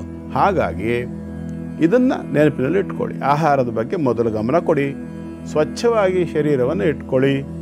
ಹಾಗೂ ಸ್ನಾನ ಮಾಡ್ತಕ್ಕಂಥ ಸಂದರ್ಭದಲ್ಲಿ ಅರ್ಧ ಗಂಟೆ ಮೊದಲು ಎಳ್ಳೆಣ್ಣೆಯನ್ನು ಮೈಗೆ ಲೇಪಿಸಿಕೊಂಡು, ಅಥವಾ ಒಂದು 10 ನಿಮಿಷ ಮೊದಲಾದ್ರೂ ಸಂಪೂರ್ಣವಾಗಿ ಶರೀರಕ್ಕೆ ಎಳ್ಳೆಣ್ಣೆಯನ್ನು ಲೇಪಿಸಿಕೊಂಡು ಆ ನಂತರದಲ್ಲಿ ಸ್ನಾನವನ್ನು ಮಾಡಬೇಕು. ಎಳ್ಳೆಣ್ಣೆ ಲೇಪಿಸ್ಕೊಳ್ಳೋದು ಅಂತಂದರೆ ಗೋಡೆಗೆ ಬಣ್ಣ ಹೊಡೆದಾಗ ಅಲ್ಲ, ಸಾಂಕೇತಿಕವಾಗಿ ಸ್ವಲ್ಪ ಹಚ್ಕೊಂಡ್ರೆ ಸಾಕು. ಅದಿಲ್ಲ, ನಮಗೆ ಅದು ಸರಿ ಅನ್ಸೋದಿಲ್ಲ ಅಂದರೆ ಇನ್ನೂ ಒಂದು ಐಡಿಯಾ ಇದೆ. ಕಪ್ಪು ಎಳ್ಳಂತಂದು ಸ್ವಲ್ಪ ಕುಟ್ಟಿ ಪುಡಿ ಮಾಡಿಕೊಂಡು ಅದನ್ನು ಚೆನ್ನಾಗಿ ತಿಕ್ಕಿ ಅದನ್ನು ಕೂಡ ಲೇಪನ ಮಾಡಿಕೊಂಡು ಸ್ನಾನ ಮಾಡ್ಬೋದು. ಮಂಗಳ ಸ್ನಾನವನ್ನು ಮಾಡಬೇಕು, ತಲೆಗೆ ಮಾಡಬೇಕು. ಸ್ವಲ್ಪ ಅರಿಶಿನ ಪುಡಿ ಮತ್ತು ಗೋಮೂತ್ರವನ್ನು ನೀರಿಗೆ ಮಿಶ್ರಣ ಮಾಡಿಕೊಂಡು ಸ್ನಾನ ಮಾಡಿ ಆಮೇಲೆ ಶುದ್ಧ ನೀರಿನಿಂದ ಸ್ನಾನವನ್ನು ಮಾಡೋದು. ಇದಾದ ನಂತರ ಇದೆಲ್ಲ ಸಾಯಂಕಾಲ 5:15 ಮುಗಿಬೇಕು. ಅಷ್ಟರೊಳಗಡೆಗೆ ಬೇಕಾಗಿರ್ತಕ್ಕಂಥ ವಸ್ತುಗಳನ್ನು ಶೇಖರಿಸ್ಕೊಂಡು ತಂದಿಟ್ಕೋಬೇಕು. ಹೂವು, ಕೆಂಪು ಬಣ್ಣದ ಹೂವು ಶ್ರೇಷ್ಠ, ಹಳದಿ ಶ್ರೇಷ್ಠ, ಗರಿಕೆ ಶ್ರೇಷ್ಠ, ಮರುಗದವನ ಪತ್ರಗಳು ಶ್ರೇಷ್ಠ, ಆಯ್ತಲ್ಲ. ಆಮೇಲೆ ರಕ್ತಚಂದನದ ಒಂದು ಚಂದನದ ಗಂಧ ಬಹಳ ಶ್ರೇಷ್ಠ, ಅಥವಾ ಶ್ರೀಗಂಧ ಕೂಡ ಬರ್ತದೆ. ಕುಂಕುಮ, ಅರಿಶಿನ ಇತ್ಯಾದಿ ಎಲ್ಲ ದ್ರವ್ಯಗಳು, ಊದುಬತ್ತಿ, ಕರ್ಪೂರ ಎಲ್ಲವನ್ನು ರೆಡಿ ಮಾಡ್ಕೊಳ್ಳೋದು. ಆ ನಂತರದಲ್ಲಿ ಇನ್ನು ಬೇರೆ ವಸ್ತುಗಳು ಬರ್ತವೆ. ಇದನ್ನು ಮಾತ್ರ ನೀವು ಸ್ಪಷ್ಟ ಬರ್ಕೊಳ್ಬೇಕು ಏನೇನು ಅಂಥೇಳಿ. ಮೊದಲನೇದು ಏನು ಅಂತಂದರೆ, ತೆಂಗಿನಕಾಯಿಯನ್ನು ತುರಿದು ಅದರಲ್ಲಿ ಸ್ವಲ್ಪ ಸೆಪ್ರೇಟಾಗಿ ತುರಿ ಅಂತ ತೆಕ್ಕೊಂಡು ಅದಕ್ಕೆ ಸ್ವಲ್ಪ ಬೆಲ್ಲ, ಸ್ವಲ್ಪ ಎಳ್ಳಿನ ಪುಡಿ, ಮತ್ತೊಂದು ಸ್ವಲ್ಪ ಏಲಕ್ಕಿ, ಲವಂಗ ಇತ್ಯಾದಿಗಳನ್ನು ಹಾಕಿ ಪಾಕ ಮಾಡಿ, ಹೇಗೆ ಕಾಯಿ ಒಬ್ಬಟ್ಟು ಮಾಡುವಾಗ ಹೂರಣ ಮಾಡ್ತೀರಲ್ಲ ಹಾಗೆ ಒಂದನ್ನು ಸಿದ್ಧಪಡಿಸಿ ಇಟ್ಕೋಬೇಕು. ಸ್ವಲ್ಪ ಅದನ್ನು ಗೋಧಿ ಹಿಟ್ಟಿನ ಒಳಗಡೆ ಇಟ್ಟು ಮೋದಕ ಅಂತ ಮಾಡ್ತಾರೆ, ಗೊತ್ತು. ಈ ಮೋದಕವನ್ನು ಕೂಡ ಸಿದ್ಧಪಡಿಸ್ಕೋಬೇಕು. ಕನಿಷ್ಠ 8 ಮೋದಕ ಬೇಕು, ಕಡಿಮೆ ಅಂದರೆ 8 ಮೋದಕ ಇರಬೇಕು. ಈ ಮೋದಕ ಆನಂತರ ಅವಲಕ್ಕಿ, ಇದು 8 ಮುಷ್ಟಿ ಇರಬೇಕು. ಆನಂತರದಲ್ಲಿ ಭತ್ತದ ಅರಳು, ಇದು 8 ಮುಷ್ಟಿ ಇರಬೇಕು. ಮೋದಕ, ಅವಲಕ್ಕಿ, ಭತ್ತದ ಅರಳು, ಗೊತ್ತಾಯ್ತಲ್ಲ. ಆನಂತರ ಅಕ್ಕಿ ಹಿಟ್ಟು, ಇದು ಕೂಡ 8 ಮುಷ್ಟಿ ಇರಬೇಕು. ಮೋದಕ, ಅವಲಕ್ಕಿ, ಭತ್ತದ ಅರಳು, ಅಕ್ಕಿ ಹಿಟ್ಟು, ಕರಿ ಎಳ್ಳು ಕೂಡ 8 ಮುಷ್ಟಿ ಇರಬೇಕು. ಆನಂತರ ಕಬ್ಬು ಕೂಡ 8 ಗೆಣ್ಣು ಉದ್ದ ಇರತಕ್ಕಂಥದ್ದಾಗಬೇಕು. ಆನಂತರ ಬಾಳೆಹಣ್ಣು 8 ಬಾಳೆಹಣ್ಣು ಇರಬೇಕು. 8 ಸೌಟು ಅಥವಾ ಚಮಚ, ಆ ಬಾಳೆಹಣ್ಣು ಅಥವಾ ಅವಲಕ್ಕಿ ಎಷ್ಟಿರ್ತಾರೆ ಅಷ್ಟು 8 ಮುಷ್ಟಿ ಅವಲಕ್ಕಿ ಹಾಕಿರ್ತೀರಲ್ಲ, ಅದಕ್ಕೆ ಪ್ರಮಾಣಕ್ಕೆ ಸರಿ ಹೊಂದುವಷ್ಟು ತುಪ್ಪ ಮತ್ತು ಜೇನುತುಪ್ಪ ಮತ್ತು ಬೆಲ್ಲವನ್ನು ಹಾಕಬೇಕು. ನೆನ್ಪಿಟ್ಕೊಳ್ಳಿ, ಅವಲಕ್ಕಿ ಪ್ರಮಾಣ ಎಷ್ಟು ಹಾಕಿದ್ದೀರಿ ಅಷ್ಟೇ ಪ್ರಮಾಣದ, ಅಥವಾ ಯಾವ ಒಂದು ಕೈಯಲ್ಲಿ ಅಳದು ಹಾಕಿದರೆ ಒಂದು ಅಂದಾಜಂತೂ ಸಿಗ್ತದೆ. ತುಪ್ಪ, ಜೇನುತುಪ್ಪ ಮತ್ತು ಬೆಲ್ಲ, ಈ ಇಷ್ಟು ವಸ್ತುಗಳನ್ನು ಸಿದ್ಧಪಡಿಸ್ಕೋಬೇಕು. ಮೋದಕ, ಪೃಥುಕ, ಲಾಜ, ಸಕ್ತು, ಇಕ್ಷು, ತಿಲಲಾಂಗಲಿ, ಗುಡ, ಮಧ್ವಾಜ, ನಾಳಿಕೇರ, ಕದಳಿ ಫಲ ಸಮ್ಮಿಶ್ರಿತ ತ್ರಿಮಧ್ವಾಕ್ತ ದ್ರವ್ಯೇಣ ಅಂತ ಬರುತ್ತೆ ಅದಕ್ಕೆ ಸೂತ್ರ. ಹಾಗಾಗಿ ನಾನು ಹೇಳಿದ್ನಲ್ಲ, ಇದಿಷ್ಟು ವಸ್ತುಗಳನ್ನು ಶೇಖರಿಸ್ಕೊಂಡು ಇಟ್ಕೊಂಡು ಅದಕ್ಕೆ ಎಲ್ಲವನ್ನು ಶುದ್ಧವಾಗಿ ಇಟ್ಕೋಬೇಕು. ಎಳ್ಳನ್ನು ಮೊದಲೇ ತೊಳೆದು ಸ್ವಲ್ಪ ಕ್ಲೀನ್ ಮಾಡಿಕೊಂಡು ಒಣಗಿಸಿ ಇಟ್ಕೊಂಡ್ರೆ ಅದರಲ್ಲಿ ಮಣ್ಣಿನ ಅಂಶ, ಕಲ್ಲು ಇತ್ಯಾದಿಗಳೆಲ್ಲ ಇರೋದನ್ನೆಲ್ಲ ತೆಕ್ಕೋಬೇಕು. ಹಾಗೆ ಭತ್ತದ ಅರಳಿನಲ್ಲೂ ಕೂಡ ಭತ್ತದ ಹೊಟ್ಟೆ ಇರ್ತದೆ, ಅದನ್ನು ಸ್ವಚ್ಛ ಮಾಡಿ ಇಟ್ಕೋಬೇಕು. ಹೀಗೆಲ್ಲ ವಸ್ತುಗಳನ್ನು ಸಿದ್ಧಪಡಿಸಿ ಇಟ್ಕೊಂಡ ನಂತರ ಬಾಳೆಹಣ್ಣನ್ನು ಸಣ್ಣದಾಗಿ ಕೊಚ್ಚಿಟ್ಕೋಬಹುದು. ಬೆಲ್ಲವನ್ನು ಕರಗಿಸಿದರೆ ಅದರಲ್ಲಿ ಕೆಳಗಡೆ ಮರಳಿನ ಅಂಶ ಇತ್ಯಾದಿಗಳೇನಾದಿದ್ರು ಅದು ಕೂಡ ಹೋಗ್ತದೆ. ಅದನ್ನು ಮುಂಚಿತವಾಗಿ ಎಷ್ಟು ಬೆಲ್ಲ ಬೇಕು ಅನ್ನೋದನ್ನು ನೋಡಿ ಅದೊಂಚೂರು ನೀರಿಗೆ ಹಾಕಿ ಕರಗಿಸ್ಕೊಂಡು ಸೋಸಿ ಅದರ ಮರಳಿನ ಅಂಶ ಎಲ್ಲ ತೆಗೆದಿಟ್ಕೋಬೇಕು, ಸ್ವಚ್ಛ ಮಾಡಿ ಇಟ್ಕೋಬೇಕು. ಇದಾದ ನಂತರದಲ್ಲಿ ಪ್ರತ್ಯೇಕವಾಗಿ ಒಂದೊಂದು ಪಾತ್ರೆಗಳಲ್ಲಿ ಇಟ್ಕೊಂಡು ಅಷ್ಟಕ್ಕೂ ಸಹ ಒಂದೊಂದಕ್ಕೂ ಒಂದೊಂದು ದೇವತೆ ಇದೆ, ಆಯ್ತಲ್ಲ. ಆ ದೇವತೆಗಳನ್ನು ಆವಾಹನೆ ಮಾಡಬೇಕು. ಅಣಿಮ, ಮಹಿಮ, ಎಷ್ಟು ವಸ್ತು ಇದೆ ಅಂತ ಲೆಕ್ಕ ನೀವು ಮಾಡ್ಕೊಳ್ಳಿ. ಎಷ್ಟು ಹೆಸರು ಅನ್ನೋದು ನಾನು ಹೇಳ್ತೀನಿ. ಅಣಿಮ, ಮಹಿಮ, ಗರಿಮ, ಲಘಿಮ, ಪ್ರಾಪ್ತಿ, ಪ್ರಾಕಾಮ್ಯ, ಈಶಿತ್ವ, ವಶಿತ್ವ, ಬ್ರಹ್ಮ, ವಿಷ್ಣು, ರುದ್ರ. 11 ಐಟಮ್ ಇರುತ್ತಲ್ಲ, 11 ದೇವತೆಗಳನ್ನು ಅದಕ್ಕೆ ನೀಟಾಗಿ ಇಟ್ಕೋಬೇಕು. ನಾನು ಯಾವುದಾದ್ಮೇಲೆ ಯಾವುದು ಅಂತ ಹೇಳಿದ್ದೀನಿ, ಅದೇ ಕ್ರಮದಲ್ಲಿ ನೀವು ಜೋಡಿಸಿಟ್ಕೋಬೇಕು. ಯಾವುದಾದ್ಮೇಲೆ ಯಾವುದು ಅಂತ ದೇವತೆ ಹೆಸರನ್ನು ಹೇಳಿದ್ದೀನಿ, ಅದೇ ಕ್ರಮದಲ್ಲಿ ಆವಾಹನೆ ಕೂಡ ಮಾಡ್ಕೋಬೇಕು. ಅದನ್ನು ಮತ್ತೆ ಬಿಡಿಸಿ ಹೇಳೋದಿಲ್ಲ ನಾನು. ಹಾಗಾಗಿ ಸರಿಯಾದ ರೀತಿಯಲ್ಲಿ ಆವಾಹನೆ ಮಾಡಿಕೊಂಡು ಅದಕ್ಕೊಂದು ಪೂಜೆ ಮಾಡ್ಕೊಳ್ಳಿ. ಗಣಪತಿಯ ಪ್ರತೀಕವಾಗಿ ನೀವೇನು ಇಟ್ಕೊಂಡಿದ್ದೀರಿ ಅದಕ್ಕೆ ಎಲ್ಲವನ್ನು ನೈವೇದ್ಯ ಮಾಡಿ, ಎಲ್ಲವನ್ನು ಮಿಶ್ರಣ ಮಾಡಿ, ಆ ನಂತರದಲ್ಲಿ ಅಗ್ನಿಯಲ್ಲಿ ಆಹುತಿಯನ್ನು ಕೊಡೋದಕ್ಕೆ ಅವಕಾಶ ಇದ್ದರೆ ಹೋಮದ ಕುಂಡ ಇತ್ಯಾದಿಗಳನ್ನು ವ್ಯವಸ್ಥೆ ಮಾಡಿಕೊಂಡು ಅಗ್ನಿ ಪ್ರತಿಷ್ಠೆಯನ್ನು ಮಾಡಿಕೊಳ್ಬೇಕು. ಕಟ್ಟಿಗೆಯನ್ನು ಸರಿಯಾದ ರೀತಿಯಲ್ಲಿ ಒಣಗಿರುವಂಥ ಸ್ವಚ್ಛವಾಗಿರ್ತಕ್ಕಂಥ ಕಟ್ಟಿಗೆ ಅಂತ ಅಂದ್ಕೊಂಡು ಅದರಲ್ಲಿ ನೀಟಾಗಿ ಜೋಡಿಸ್ಕೊಂಡು ಅಗ್ನಿ ಪ್ರತಿಷ್ಠೆ ಮಾಡಿ, ನಿಮ್ಮ ಹತ್ರ ಇದೆಲ್ಲ ಮಾಡಲಿಕ್ಕೆ ಆಗೋದಿಲ್ಲ ಅನ್ನುವಂಥ ಪಕ್ಷ ಇದ್ದರೆ ಯೋಗ್ಯವಾಗಿ ಅದನ್ನು ಸರಿಯಾದ ರೀತಿಯಲ್ಲಿ ನಿರ್ವಹಣೆ ಮಾಡೋ ಸಾಮರ್ಥ್ಯ ಇರುವಂತಹ ಪುರೋಹಿತರಿಗೆ ಹೇಳ್ಕೊಳ್ಳಿ, ಏನು ತಪ್ಪಿಲ್ಲ. ನೀವೇ ಮಾಡೋದಿದ್ರೂ ಮಾಡಬಹುದು. ಅರ್ಥ ಆಯ್ತಲ್ಲ? ಈ ರೀತಿಯಾಗಿ ಸಿದ್ಧಪಡಿಸ್ಕೊಂಡು ಅಲಂಕಾರಗಳನ್ನೆಲ್ಲ ಮಾಡ್ಕೊಳ್ಳಿ. ಹೋಮದ ಕುಂಡಕ್ಕೆ ಗಣಪತಿಯನ್ನು ಧ್ಯಾನ ಮಾಡಿ ಅಗ್ನಿಯನ್ನು ಪ್ರತಿಷ್ಠೆ ಮಾಡ್ಕೊಳ್ಳಿ. ಅಗ್ನಿಯನ್ನು ಮೊದಲು ಪೂಜೆ ಮಾಡ್ಕೊಳ್ಳಿ. ಆ ನಂತರದಲ್ಲಿ ಅಗ್ನಿಯಲ್ಲಿ ಗಣಪತಿಯನ್ನು ಭಾವಿಸಿ, ಆ ಅಗ್ನಿಯ ರೂಪದಲ್ಲಿ ನಮ್ಮ ಮುಂದೆ ಗಣೇಶ ಇದ್ದಾನೆ ಅನ್ನೋ ಭಾವನೆಯನ್ನು ಇಟ್ಕೊಂಡು ಸರಿಯಾದ ರೀತಿಯಲ್ಲಿ ಅಗ್ನಿ ಪ್ರಜ್ವಾಲನೆ ಆದ ನಂತರ, ಚೆನ್ನಾಗಿ ಉರಿದ ನಂತರ ಅದಕ್ಕೆ 4 ಚಮಚ ಮೊದಲು ತುಪ್ಪವನ್ನು ಹಾಕಬೇಕು. ಅಗ್ನಿ, ವಾಯು, ಸೂರ್ಯ, ಪ್ರಜಾಪತಿ ಅಂತ ಪ್ರಾರ್ಥನೆ ಮಾಡಿಕೊಂಡು ಅಗ್ನಯೇ ಸ್ವಾಹ, ವಾಯವೇ ಸ್ವಾಹ, ಸೂರ್ಯಾಯ ಸ್ವಾಹ, ಪ್ರಜಾಪತಯೇ ಸ್ವಾಹ ಅಂತ 4 ಸಾರಿ ತುಪ್ಪವನ್ನು ಹಾಕಬೇಕು.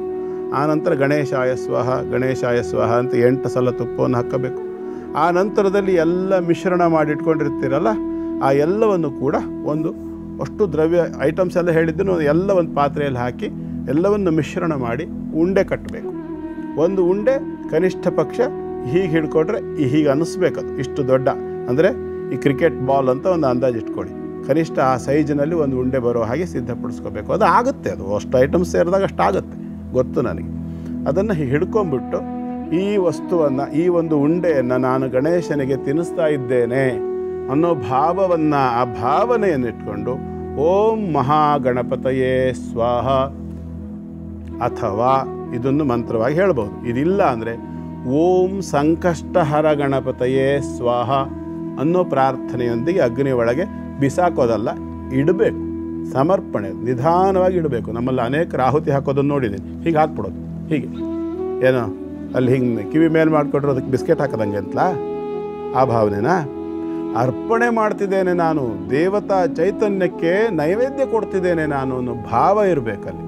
ಹಾಗಾಗಿ ಅದನ್ನು ತಗೊಂಡು ನಿಧಾನವಾಗಿ ಅಗ್ನಿಯ ಒಳಗೆ ಇಡಬೇಕು. ಅದನ್ನು ಹಾಗೆ ಇಟ್ಟು ಪುನಃ ಮತ್ತೆ ಗಣಪತಯೇ ಸ್ವಾಹ, ಗಣಪತಯೇ ಸ್ವಾಹ ಅಂತ 8 ಬಾರಿ ತುಪ್ಪವನ್ನು ಹಾಕಿ ಅಗ್ನಯೇ ಸ್ವಾಹ, ವಾಯವೇ ಸ್ವಾಹ, ಸೂರ್ಯಾಯ ಸ್ವಾಹ, ಪ್ರಜಾಪತಿಯ ಸ್ವಾಹ ಅಂತ ಮತ್ತೆ 4 ಸಾರಿ ತುಪ್ಪವನ್ನು ಹಾಕಿ 8 ಸುತ್ತು ಪ್ರದಕ್ಷಿಣೆಯನ್ನು ಮಾಡಿ, ಪ್ರತಿಯೊಂದು ಪ್ರದಕ್ಷಿಣೆಗೂ ಒಂದು ನಮಸ್ಕಾರವನ್ನು ಮಾಡಿದರೆ ಹೋಮ ಮಾಡಿದಂಥ ಫಲ ನಿಮಗೆ ಸಿಗ್ತದೆ. ಅದ್ಭುತ ಗುರುಗಳೇ. ಬಹುಶಃ ಯಾರ ಒಂದು ಹೆಲ್ಪು ಇಲ್ಲದೆ ಮನೆಯಲ್ಲಿ ನಾವೇ ಹೇಗೆ ಒಂದು ಪುಟ್ಟದಾಗಿ ಹೋಮವನ್ನು ಮಾಡಿಕೊಳ್ಬಹುದು ಅಂತ ಗುರುಗಳು ತಿಳಿಸ್ಕೊಟ್ಟಿದ್ದಾರೆ. ಅಪರೂಪಕ್ಕೆ ಮಂಗಳವಾರ ಬರುವಂತಹ ಸಂಕಷ್ಟಹರ ಚತುರ್ಥಿಯಂದು ಮನೆಯಲ್ಲೇ ಪುಟ್ಟದಾಗಿ ಆಸಕ್ತರು ಹೋಮವನ್ನು ಹೇಗೆ ಮಾಡಿಕೊಳ್ಬೇಕು ಅಂತ ಗುರುಗಳು ತಿಳಿಸ್ತಿದ್ರು. ಪೂರ್ಣಾಹುತಿ ಇನ್ನೂ ಆಗಿಲ್ಲ, ಆ ಕಾರಣಕ್ಕಾಗಿ ಅದನ್ನು ಮುಂದುವರಿಸಿ ಗುರುಗಳೇ ಇವತ್ತು ಆ ರೀತಿ ಮಾಡ್ಕೊಳ್ಳೋದ್ರಿಂದ, ಜೊತೆಗೆ ಗಣಪನ ದರ್ಶನವನ್ನು ಮಾಡಿ ಉಪವಾಸವನ್ನೂ ಮಾಡಿ ಇರೋದ್ರಿಂದ ಏನು ದೋಷ ಪರಿಹಾರ ಆಗತ್ತೆ ಅಂತ ಕೂಡ ತಿಳಿಸ್ಕೊಡಿ ಗುರುಗಳೇ. ಆಗಲಿ. ನಿಷ್ಠೆ ಮುಖ್ಯ, ನೈಷ್ಠಿಕವಾದ ಕರ್ಮದ ಆಚರಣೆ ಇರಬೇಕು ಅಂತಕ್ಕಂಥದ್ದು ಇಲ್ಲಿ ನಾವು ನೆನಪಿನಲ್ಲಿ ಇಟ್ಕೋಬೇಕು.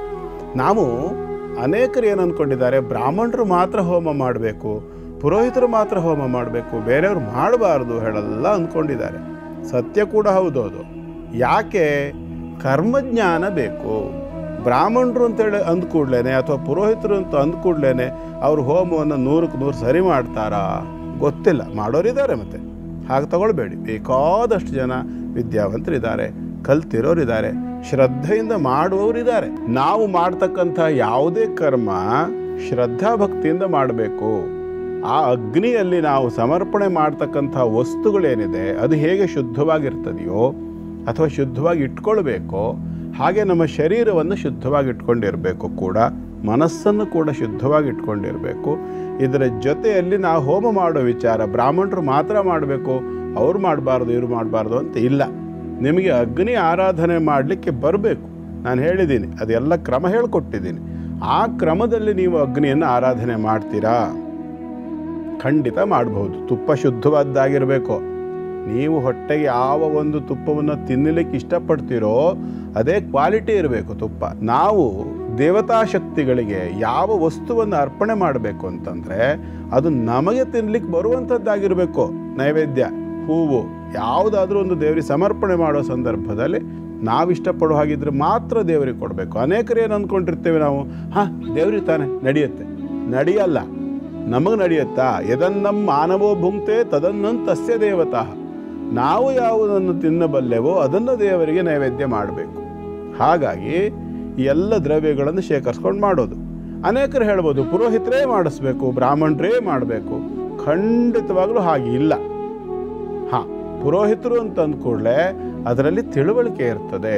ಅಗ್ನಿಯನ್ನು ಆರಾಧನೆ ಮಾಡೋದು ಹೇಗೆ, ಅಗ್ನಿ ಪ್ರತಿಷ್ಠೆ ಹೇಗೆ, ಅಗ್ನಿ ಶುದ್ಧಿ ಹೇಗೆ, ದ್ರವ್ಯ ಶುದ್ಧಿ ಹೇಗೆ, ಪಾತ್ರೆಗಳ ಶುದ್ಧಿ ಹೇಗೆ, ಕ್ರಮ ಏನು, ವಿಧಿ ಏನು, ಇವೆಲ್ಲವೂ ಕೂಡ ಪುರೋಹಿತರಿಗೆ ತಿಳುವಳಿಕೆ ಇರ್ತದೆ ಅನ್ನೋ ಕಾರಣಕ್ಕಾಗಿ ಈಗ ಒಂದು ಮನೆ ಕಟ್ಟಿಸ್ಬೇಕಿದ್ರೆ ಉದಾಹರಣೆಗೆ ಸಿಮೆಂಟು, ಮರಳು, ಇಟ್ಟಿಗೆ, ಕಬ್ಬಣ, ಅದ್ರ ಪ್ಲಾಸ್ಟಿಂಗು, ಫ್ಲೋರಿಂಗು, ಪೇಂಟಿಂಗು ಇತ್ಯಾದಿಗಳೆಲ್ಲ ಗೊತ್ತಿದ್ದವ್ರ ಹತ್ರ ಮಾಡಿಸ್ಬೇಕಲ್ವಾ.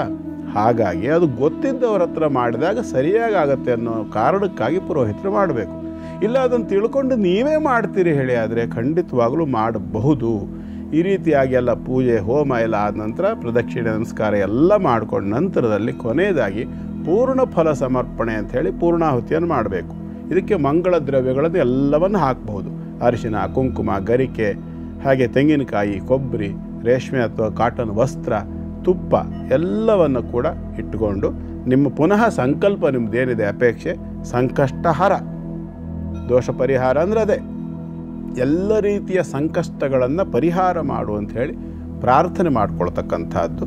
ಆ ಒಂದು ಪೂರ್ಣಾಹುತಿ ದ್ರವ್ಯದಲ್ಲಿ ಕೈಯನ್ನು ಇಟ್ಟು ಆ ಒಂದು ಪ್ರಾರ್ಥನೆಯನ್ನು ಮಾಡಿಕೊಂಡು ಅಗ್ನಿಯಲ್ಲಿ ಅದನ್ನು ಅರ್ಪಣೆ ಮಾಡಿ ಪೂರ್ಣಾಹುತಿಯನ್ನು ಮಾಡಿ ಕೊನೆಯದಾಗಿ ಮತ್ತೆ ಸ್ವಲ್ಪ ತುಪ್ಪವನ್ನು ಹೆಚ್ಚು ಮೇಲಿಂದ ಸಮರ್ಪಣೆಯನ್ನು ಮಾಡಿ ನಮಸ್ಕಾರ ಮಾಡಿ ನಾನು ಈ ಪೂಜೆಯನ್ನು ಭಗವಂತನಾಗಿರ್ತಕ್ಕಂಥ ಮಹಾಗಣಪತಿಗೆ ಒಪ್ಪಿಸಿದ್ದೇನೆ ಅಥವಾ ಈ ಒಂದು ಹೋಮವನ್ನು ಮಹಾಗಣಪತಿಗೆ ಸಲ್ಲಿಸಿದ್ದೇನೆ, ನನ್ನ ಸಂಕಷ್ಟಹರ ಚತುರ್ಥಿ ವ್ರತ ಭಗವಂತನಿಗೆ ಅರ್ಪಿತವಾಗಲಿ ಅಂತ ಪ್ರಾರ್ಥನೆ ಮಾಡಿಕೊಂಡು ಅಕ್ಷತೆ ಹೂವನ್ನು ಕೈ ತಗೊಂಡು 2 ಉದ್ಧರಣೆ ನೀರು ಹಾಕ್ಕೊಂಡು ನೀರನ್ನು ಹೀಗೆ ಬಿಟ್ಟರೆ ಅಲ್ಲಿಗೆ ಪೂಜೆ ಸಂಪನ್ನವಾಯಿತು ಅಂತ ಅರ್ಥ. ಆ ನಂತರದಲ್ಲಿ ಚಂದ್ರನನ್ನು ದರ್ಶನ ಮಾಡಿ ಚಂದ್ರನಿಗೆ ಒಂದು ನಮಸ್ಕಾರ ಮಾಡಿ ಅಲ್ಲಿ ಅರ್ಘ್ಯ ಕೊಡಬೇಕು. ಚಂದ್ರನಿಗೆ ಹೂವು ಅಕ್ಷತೆಯನ್ನು ಕೈಲಿ ಹಿಡ್ಕೊಂಡು 2 ಉದ್ಧರಣೆ ನೀರನ್ನು ಹಾಕಿ ಚಂದ್ರಮಸೇ ನಮಃ ಇದಮರ್ಘ್ಯಂ ಅಥವಾ ಚಂದ್ರಾಯ ನಮಃ ಇದಮರ್ಘ್ಯಂ ಅಂಥೇಳಿ ಆ ನೀರನ್ನು ಬಿಟ್ಟು ನಮಸ್ಕಾರ ಮಾಡಿ ತೀರ್ಥ ಪ್ರಸಾದ ತಗೊಂಡು ಚೆನ್ನಾಗಿ ಹೊಟ್ಟೆ ತುಂಬ ಆನಂದವಾಗಿ ಊಟ ಮಾಡಿ ಗಣಪತಿಯನ್ನು ಧ್ಯಾನ ಮಾಡ್ತಾ ವಿಶ್ರಾಂತಿ ಮಾಡಿಬಿಟ್ರೆ ಸಂಕಷ್ಟಹರ ವ್ರತ ಸಮಾಪ್ತಿ ಆದಂಗೆ ಆಯಿತು. ನಿಜಕ್ಕೂ ಗುರುಗಳೇ, ಭಗವಂತ ಕೆಲವೊಂದು ಘಳಿಗೆ ಅಮೃತ ಘಳಿಗೆ ಅಂತ ಕೊಡ್ತಾನೆ, ಅದನ್ನು ಮಿಸ್ ಮಾಡ್ಕೊಳ್ಬಾರ್ದು. ಇನ್ನೂ ಸಮಯ ಇದೆ, ದಯಮಾಡಿ ಸದುಪಯೋಗ ಪಡಿಸ್ಕೊಳ್ಳಿ ಅಂತ ಗುರುಗಳು ಬಹಳ ವಿಧಿವತ್ತಾಗಿ ತಿಳಿಸ್ಕೊಟ್ಟಿದ್ದಾರೆ. ಮನಮುಟ್ಟುವಂತೆ ದಯಮಾಡಿ ಆಗುವಂಥವರು ದಯಮಾಡಿ ಮಾಡಿ, ಅನಾರೋಗ್ಯದಿಂದ ಬಳಲ್ತಿರೋರು ದಯವಿಟ್ಟು ಉಪವಾಸ ಮಾಡಬೇಡಿ ಅಂತ ಹೇಳ್ತಾ ಗುರುಗಳೇ ಈಗ 4 ರಾಶಿಗಳ ಕುರಿತಾಗಿ ತಿಳಿಸ್ಕೊಡಿ. ಆಗಲಿ. ಈಗ ಸಿಂಹರಾಶಿ. ಸಿಂಹರಾಶಿಯವರಿಗೆ ಇವತ್ತು ಚಂದ್ರಾಷ್ಟಮ ಯೋಗ ಇದೆ. ಚಂದ್ರಾಷ್ಟಮ ಯೋಗ ಅಂತಂದರೆ ಆರೋಗ್ಯದಲ್ಲಿ ಸಮಸ್ಯೆ ಬರಬಹುದು. ಅದರಲ್ಲೂ ವಿಶೇಷವಾಗಿ ಆಹಾರ ವ್ಯತ್ಯಾಸದಿಂದಾಗಿ ಶನಿಯ ಸಹಯೋಗ ಇರತಕ್ಕಂಥದ್ದು, ಹೆವಿ ಆ್ಯಸಿಡಿಟಿ ಆಗ್ತಕ್ಕಂಥ ಲಕ್ಷಣ. ನಾನು ಇವತ್ತಿನ ಮೊದಲೇ ಹೇಳಿದ್ದೇನೆ, ಯಾರಿಗೆ ಒಂದು ಗ್ಯಾಸ್ಟ್ರಿಕ್ ಹೆವಿ ಆ್ಯಸಿಡಿಟಿ ಇತ್ಯಾದಿಗಳಿರುತ್ತೆ ಅಂಥವರು ಸರಿಯಾದ ರೀತಿಯಲ್ಲಿ ಈ ಒಂದು ಉಪವಾಸವನ್ನು ರೂಢಿಸಿದರೆ, ಅನುಭವದ ಮೇಲೆ ಹೇಳ್ತೇನೆ ಅಂತ ಹೇಳ್ತಿದ್ದೀನಿ, ಅಂಥವರು ಸರಿಯಾದ ರೀತಿಯಲ್ಲಿ ಈ ಉಪವಾಸ ಅನ್ನುವ ಕಾನ್ಸೆಪ್ಟನ್ನು ಅಳವಡಿಸ್ಕೊಂಡ್ರೆ ಖಂಡಿತವಾಗಲೂ ಅವರ ಆ ಆ್ಯಸಿಡಿಟಿ ಸಮಸ್ಯೆ ಅಥವಾ ಗ್ಯಾಸ್ಟ್ರಿಕ್ ಇತ್ಯಾದಿ ಸಮಸ್ಯೆಗಳು ಸಾಕಷ್ಟು ಅಭಿವೃದ್ಧಿ ಆಗ್ತದೆ, ಅಂದರೆ ಕಡಿಮೆ ಆಗ್ತದೆ. ಅದು ಆ ಸಮಸ್ಯೆ ಕಡಿಮೆ ಆಗ್ತದೆ, ಆರೋಗ್ಯ ಅಭಿವೃದ್ಧಿ ಆಗ್ತದೆ ಅಂತ ಅರ್ಥ. ಇದನ್ನು ಸರಿಯಾಗಿ ರೂಢಿಸ್ಕೊಂಡು ಪಾಲನೆ ಮಾಡ್ಕೊಂಡು ಬನ್ನಿ ಮತ್ತು ಶಿವಾರಾಧನೆಯನ್ನು ಮಾಡಿ ಶುಭವಾಗಲಿ. ಮುಂದಿನದು ಕನ್ಯಾ ರಾಶಿ. ಕನ್ಯಾ ರಾಶಿಯವರಿಗೆ ಇವತ್ತಿನ ದಿನ ವ್ಯಾಪಾರ ವ್ಯವಹಾರಗಳಲ್ಲಿ ಸ್ವಲ್ಪ ಮಟ್ಟಿನ ಅಡ್ಡಿ ಆತಂಕಗಳು, ಲಾಭಾಂಶದಲ್ಲಿ ಕೊರತೆ ಆಗ್ತಕ್ಕಂಥದ್ದು ಮತ್ತು ಸ್ವಲ್ಪ ಟೆನ್ಷನ್ ಕೂಡ ಆಗ್ತಕ್ಕಂಥದ್ದು, ಭಯವಾಗ್ತಕ್ಕಂಥದ್ದು, ಆದಾಯಕ್ಕೆ ಸಂಬಂಧಪಟ್ಟು ಭಯ, ಸಂಸಾರಕ್ಕೆ ಸಂಬಂಧಪಟ್ಟು ಭಯ, ಸಂತತಿಯ ಆರೋಗ್ಯಕ್ಕೆ ಸಂಬಂಧಪಟ್ಟು ಭಯ, ಇವೆಲ್ಲವನ್ನು ಒಟ್ಟಾಗಿ ಕಾಣಿಸ್ತಕ್ಕಂಥ ಲಕ್ಷಣಗಳಿದೆ. ಹಾಗಾಗಿ ಇವತ್ತು ಸ್ವಲ್ಪ ಸಮಾಧಾನವಾಗಿರ್ಲಿಕ್ಕೆ ಪ್ರಯತ್ನ ಮಾಡಬೇಕಾಗ್ತದೆ. ಕಷ್ಟಪಟ್ಟು ಸಮಾಧಾನವನ್ನು ತಂದುಕೊಳ್ಬೇಕು. 12ನೇ ರಾಶಿಯಲ್ಲಿರ್ತಕ್ಕಂಥ ಕೇತುವಿನಿಂದಾಗಿ ಈ ಎಲ್ಲಕ್ಕೂ ಕೂಡ ಮತ್ತಷ್ಟು ಪುಷ್ಟಿ ಆಗ್ತಕ್ಕಂಥ ಸಾಧ್ಯತೆ ಇರುತ್ತೆ. ಹಾಗಾಗಿ ಕೇತುಬಾಧಾ ನಿವೃತ್ತಿಗಾಗಿ ಗಣಪತಿಯನ್ನೇ ಆರಾಧನೆ ಮಾಡಿ. ಸಂಕಷ್ಟಹರ ಚತುರ್ಥಿ ಇರೋದರಿಂದ ಶುಭವಾಗಲಿ. ಮುಂದಿನದ್ದು ತುಲಾರಾಶಿ. ತುಲಾರಾಶಿಯವರಿಗೆ ಇವತ್ತಿನ ದಿನ ತಕ್ಕ ಮಟ್ಟಿಗೆ ಉತ್ತಮವಾಗಿರ್ತಕ್ಕಂಥ ಫಲ. ಷಷ್ಠಭಾವದಲ್ಲಿರ್ತಕ್ಕಂತಹ ಚಂದ್ರ ಶುಭ ಫಲವನ್ನು ಕೊಡ್ತಾನೆ. ಅಲ್ಲಿರ್ತಕ್ಕಂತಹದ್ದು ಯಾರು? ಶನೈಶ್ಚರ ಕೂಡ ಅಲ್ವಾ? ಹಾಗಾಗಿ ಕರ್ಮಾದಿ ಲಾಭವನ್ನು ನೋಡಬಹುದು. ಇವತ್ತು ವಿಶೇಷವಾಗಿ ಆಹಾರ ದ್ರವ್ಯಗಳನ್ನು ಮಾರ್ತಕ್ಕಂಥವರು, ಹೋಟೆಲ್ ಇತ್ಯಾದಿ ಉದ್ಯಮಗಳನ್ನು ನಡೆಸ್ತಕ್ಕಂಥವ್ರಿಗೆ ಕೂಡ ಇವತ್ತು ತಕ್ಕ ಮಟ್ಟಿನ ಲಾಭಾಂಶವನ್ನು ನೋಡ್ತಕ್ಕಂಥ ಅವಕಾಶ ಇದೆ. ಇದಲ್ಲದೆ ವ್ಯಾಪಾರ ವ್ಯವಹಾರಗಳಲ್ಲಿ ಕೂಡ ಸ್ವಲ್ಪ ಮಟ್ಟಿನ ಲಾಭವನ್ನು ನೋಡಲಿಕ್ಕೆ ಅವಕಾಶ ಉಂಟು. ಬೇರೆ ವಿಚಾರದಲ್ಲಿ ಎಲ್ಲವೂ ಕೂಡ ತುಲಾರಾಶಿಯವರಿಗೆ ಶುಭಕರವಾಗಿದೆ. ಶುಭವಾಗಲಿ. ಪುನಃ ನಿಮಗೂ ಸಹ ನಾನು ಸಲಹೆ ಕೊಡ್ತಕ್ಕಂಥದ್ದು ಸಂಕಷ್ಟಹರ ಗಣಪತಿಯನ್ನು ಆರಾಧನೆ ಮಾಡಿಕೊಳ್ಳಿ. ಮುಂದಿನದು ವೃಶ್ಚಿಕ ರಾಶಿ. ವೃಶ್ಚಿಕ ರಾಶಿಯವರಿಗೆ ಇವತ್ತಿನ ದಿನ ಚೆನ್ನಾಗಿದೆ. ಚಿಂತೆ ಮಾಡ್ತಕ್ಕಂಥದ್ದೇನೂ ಇಲ್ಲ. ಭಾಗ್ಯಾಧಿಪತಿ ಪಂಚಮದಿಂದ ಲಾಭಕ್ಕೆ ದೃಷ್ಟಿಯನ್ನು ಕೊಡ್ತಾನೆ. ಸಾಲಬಾಧೆ ಇರತಕ್ಕಂಥವರಿಗೆ ಕೂಡ ಇವತ್ತು ಸಾಕಷ್ಟು ಸಮಾಧಾನವನ್ನು ನೋಡ್ತಕ್ಕಂಥ ದಿನ. ಕೆಲಸ ಕಾರ್ಯಗಳಲ್ಲಿ ಕೂಡ ಉತ್ತಮವಾಗಿರ್ತಕ್ಕಂಥ ಪ್ರಗತಿಯನ್ನು ನೋಡಬಹುದು. ಚೆನ್ನಾಗಿದೆ. ಆರಾಧನೆಗೆ ಪುನಃ ಮತ್ತು ನಾನು ಹೇಳ್ತಕ್ಕಂಥದ್ದು ಇಲ್ಲೂ ಕೂಡ ವೃಶ್ಚಿಕ ರಾಶಿಯವರಿಗೆ ಗಣಪತಿಯೇ, ಸಂಕಷ್ಟಹರ ಗಣಪತಿಯನ್ನೇ ಆರಾಧನೆ ಮಾಡ್ಕೊಳ್ಳಿ. ಶುಭವಾಗಲಿ. ಇವತ್ತು ಬಹುತೇಕ ಎಲ್ಲರಿಗೂ ಗುರುಗಳು ಗಣಪತಿಯ ಆರಾಧನೆ ಬಗ್ಗೆ ಹೆಚ್ಚು ಒಲವನ್ನು ತೋರಿಸಿ ಅಂತ ಹೇಳ್ತಿದ್ದಾರೆ. ಕಾರಣ ಅಷ್ಟು ವಿಶೇಷ ಈ ದಿನ. ಗುರುಜಿ, ಈ ಒಂದು ವಿಭಾಗಕ್ಕೆ ಆಕಾಶ್ ಅವರು ಪ್ರಶ್ನೆಯನ್ನ ಕಳಿಸಿದ್ದಾರೆ. ಹುಟ್ಟಿರುವಂಥ ದಿನಾಂಕ 25/11/1990, ಸಂಜೆ 5 ಗಂಟೆಗೆ ಮಾಲೂರಿನಲ್ಲಿ ಹುಟ್ಟಿರೋದು. ಅವರ ಪ್ರಶ್ನೆ ಏನಂದರೆ, ಗುರುಜಿ ನಾನು ಒಬ್ಬರಿಗೆ ಹಣವನ್ನು ಕೊಟ್ಟಿದ್ದೆ, ಆದರೆ ವಾಪಸ್ ಕೇಳಕ್ಕೆ ಹೋದರೆ ಜಗಳ ಮಾಡ್ತಾರಲ್ಲ ಗುರುಜಿ, ಏನು ಮಾಡೋದು? ಈ ಹಣ ಬರುತ್ತಾ ಇಲ್ವಾ ಅಂತ ಕೇಳ್ತಿದ್ದಾರೆ. ನಾನು ಪುಟ್ಟಾಗಿ ಒಂದು ನನ್ನ ವಿಡಿಯೋಸಲ್ಲಿ ಸಾಮಾಜಿಕ ಜಾಲತಾಣದಲ್ಲಿ ಹಾಕಿದ್ದೆ ಗುರುಜಿ. ಹೀಗೆ ತಮಾಷೆಗೆ ಹಣವನ್ನು ಪಡಿಬೇಕಾದಾಗ ಹಚ್ ನಾಯಿ ಥರ ನಮ್ಮ ಹಿಂದೆ ಹಿಂದೆ ಸುತ್ತಾರೆ. ಆದರೆ ಹಚ್ ನಾಯಿ. ಸೊ ಅದೇ ಹಣವನ್ನ ನಾವು ವಾಪಸ್ ಕೇಳಕ್ ಹೋದ್ರೆ ಹುಚ್ಚ ನಾಯಿ ಥರ ಮೈ ಮೇಲೆ ಎಗರ್ತಾರೆ. ಎಂಥ ಕಾಲವಯ್ಯ ಇದು ಅಂತ. ಹಾಗೆ ಕೊಟ್ಟೋನ್ ಕೊಡಂಗಿ ಈಸ್ಕೊಂಡವ್ರು ಈರ್ಭದ್ರ ಅಂತ ಜಾನಪದೀಯ ಶೈಲಿಯಲ್ಲಿ ಹೇಳಲಾಗತ್ತೆ. ಆದರೆ ಆಕಾಶ್ ಅವರ ಪ್ರಶ್ನೆಗೆ ಏನು ಉತ್ತರ ಹೇಳ್ತೀರಾ ಗುರುಗಳೇ? ಹಚ್ಚ ನಾಯಿ ಹುಚ್ಚ ನಾಯಿ ಆಗ್ಬಿಟ್ಟಿದೆಯಾ ಅಥವಾ ಹಚ್ಚ ನಾಯಿ ಹಚ ಅಂತ ಇದೆ ಅಂತ ಹಂಗೆ ಅಂದ್ಕೊಳ್ಳೋಣ. ನೋಡಿ ಆಕಾಶ್ ಅವರೇ, ನಿಮ್ಮದು ಮೇಷಲಗ್ನ ಮತ್ತು ಕುಂಭರಾಶಿ, ಶತಭಿಷ ನಕ್ಷತ್ರದಲ್ಲಿ ಹುಟ್ಟಿದ್ದೀರಾ. ಷಷ್ಠಾಧಿಪತಿ ಆಗಿರ್ತಕ್ಕಂಥವನು ಬುಧ. ಈ ರಾಶಿಯಲ್ಲಿ ಬುಧನ ಸ್ಥಿತಿಯನ್ನು ನೋಡಿದಾಗ ನಾವು ನಿಮಗೆ ಋಣ ಏನು ಕೊಟ್ಟಿದ್ದೀರಿ ನೀವು ಬೇರೆಯವರಿಗೆ, ಇದು ಕಾಣಿಸ್ತದೆ ಅಲ್ಲ ನಮಗೆ ಸ್ಪಷ್ಟವಾಗಿ. ಏನಿದೆ? ಅಷ್ಟಮ ಭಾವದಲ್ಲಿದೆ. ಅಂದರೆ ಬಾಧಕನಾಗಿದ್ದಾನೆ. ಬುಧನೇ ಬಾಧಕ ಇಲ್ಲಿ. ಮತ್ತು ನಿಮ್ಮ ಪ್ರಶ್ನೆ ಲಗ್ನಕ್ಕೆ, ನಿಮ್ಮ ಜನ್ಮ ಲಗ್ನಕ್ಕೆ ಕೂಡ ಅವನಿಂದ ಒಂದು ಅನುಕೂಲ ಅಂತಕ್ಕಂಥದ್ದಿಲ್ಲ. ಕನ್ಯಾ ಯುಗ್ಮಪತಿರ್ ದಶಾಷ್ಟಕ ಚತುಷ್ಷಣ್ನೇತ್ರಗ ಶೋಭನಃ ಅಂತ ಹೇಳುತ್ತೆ. ಅಷ್ಟಮದಲ್ಲಿದ್ದರೆ ಬುಧ ಒಳ್ಳೇದು ಮಾಡಬೇಕು ಅಂತ ಹೇಳುತ್ತೆ. ಆದರೆ ಇಲ್ಲಿ ಪ್ರಾಬ್ಲಮ್ ಏನಿದೆ? ಶುಕ್ರ ಮತ್ತು ರವಿಯೊಂದಿಗೆ ಸೇರಿಕೊಂಡಿರೋದು. ಹಾಗಾಗಿ ನಿಮ್ಮಿಂದ ದುಡ್ಡು ತಗೊಂಡವ್ರು, ಸಣ್ಣ ಅಮೌಂಟ್ ತಗೊಂಡವ್ರು, ಏನಾದ್ರು ಚೂರು ಪಾರು ತಗೊಂಡವ್ರು ಕೊಡ್ಬೋದು. ದೊಡ್ಡ ಅಮೌಂಟ್ ತಗೊಂಡವ್ರು ಕೊಡೋದಿಲ್ಲ. ಯಾಕೆಂದರೆ ಪ್ರಧಾನ ಗ್ರಹವಾಗಿರ್ತಕ್ಕಂಥವನು ಸೂರ್ಯನೇ ಅಲ್ಲಿದ್ದಾನೆ. ಹಾಗಾಗಿ ನೈಪುಣ್ಯ ಯೋಗವನ್ನು ನೀವು ಪ್ರಯೋಗಿಸಿದರೂ ಕೂಡ ಅವರು ಶುಕ್ರನನ್ನು ಅಡ್ಡ ಬಿಡ್ತಾರೆ. ಶುಕ್ರ ಅಂದರೆ ಸ್ತ್ರೀ ಅಂತ ಅರ್ಥ. ನೀವೇನಾದರೂ ಬುದ್ಧಿವಂತಿಕೆ ಬೇರೆ ಥರ ಯೋಚನೆ ಮಾಡೋಕ್ಕೆ ಹೋದರೆ ಸ್ತ್ರೀ ಮೂಲಕವಾಗಿ ನಿಮ್ಮನ್ನು ಕಟ್ಟುವಂಥ ಪ್ರಯತ್ನಗಳು ನಡೆಯುತ್ತೆ ಬೇರೆ ಬೇರೆ ರೀತಿಯಲ್ಲಿ. ನೀವು ಅರ್ಥ ಮಾಡ್ಕೋಬೇಕು. ಹಾಗಾಗಿ ಸ್ವಲ್ಪ ಎಚ್ಚರಿಕೆ ಬೇಕು. ಇಲ್ಲಿ ಹಣ ವಸೂಲಿ ಆಗೋದು ಅಷ್ಟು ಸುಲಭ ಇದೆ ಅಂತ ನಮಗೆ ಕಾಣಿಸೋದಿಲ್ಲ. ನಿಮ್ಮನ್ನು ಮಿಸ್ಲೀಡ್ ಮಾಡಿ ನಿಮ್ಮಿಂದ ವಸೂಲಿ ಮಾಡಿರೋದು ಅಂತ ಗೊತ್ತಾಗ್ತದೆ. ಶುಕ್ರ ಮತ್ತು ಮಂಗಳರ ಪರಸ್ಪರ ದೃಷ್ಟಿ ಇದೆ. ಹಾಗಾಗಿ ಇಲ್ಲಿ ನೀವು ಸ್ವಲ್ಪ ಎಚ್ಚರಿಕೆಯಿಂದ ವ್ಯವಹರಿಸಬೇಕಾಗತ್ತೆ. ಇಲ್ಲಿ ಲಾಭದಲ್ಲಿ ಚಂದ್ರ ಇದ್ದಾನೆ, ಚತುರ್ಥಾಧಿಪತಿ ಕೂಡ ಹೌದವನು. ಚಂದ್ರ ಚತುರ್ಥಾಧಿಪತಿಯಾಗಿ ಲಾಭದಲ್ಲಿರೋದರಿಂದ ನೀವು ಕಾಳರಾತ್ರಿ ಸ್ವರೂಪದ ದೇವಿಯನ್ನು ಆರಾಧನೆ ಮಾಡ್ಕೋಬೇಕಾಗತ್ತೆ. ಕಾಳರಾತ್ರಿ ಸ್ವರೂಪದ ದೇವಿಯ ಆರಾಧನೆ ನಾವು ಹೀಗೆಲ್ಲ ಓಪನ್ ಆಗಿ ಹೇಳಲಿಕ್ಕೆ ಬರೋದಿಲ್ಲ. ಅದಕ್ಕೆ ಕೆಲವೆಲ್ಲ ಯಂತ್ರ ಮಂತ್ರ ಇತ್ಯಾದಿಗಳನ್ನೆಲ್ಲ ಇಟ್ಟು ಕ್ರಮಗಳಿದೆ ಅದಕ್ಕೆ. ಕಾಳರಾತ್ರಿ ಅಂಥೇಳಿ ಖರವಾಹನ ಅಂತ ಹೇಳ್ತಾರೆ. ಆ ಖರವಾಹನ ಕಾಳರಾತ್ರಿಯನ್ನು ಆರಾಧನೆ ಮಾಡಿಕೊಂಡ ಪಕ್ಷದಲ್ಲಿ ಹಣ ವಸೂಲಾಗಬಹುದು.